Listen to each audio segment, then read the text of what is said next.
Shove it up his own ass and stuff. There was a guy when I went to college. I went to college with a guy who swear to God he had a 13-inch dick, like up and down. And we kept trying to do like a striptease for us, and like he never would.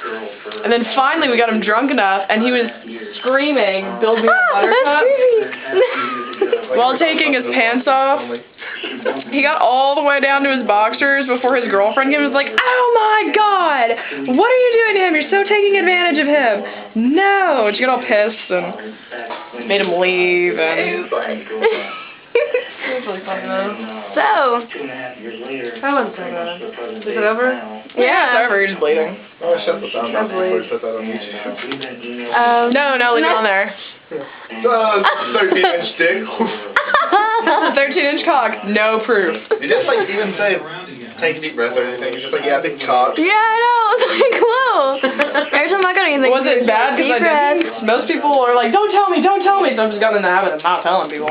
Yeah, I don't like them when they tell me. I'm like, why would you do that? I'm a bleeder. She's a free bleeder. We have a bleeder. Did you drink caffeine today? Nope. I have not, actually. Any aspirin, birth control, anything like that?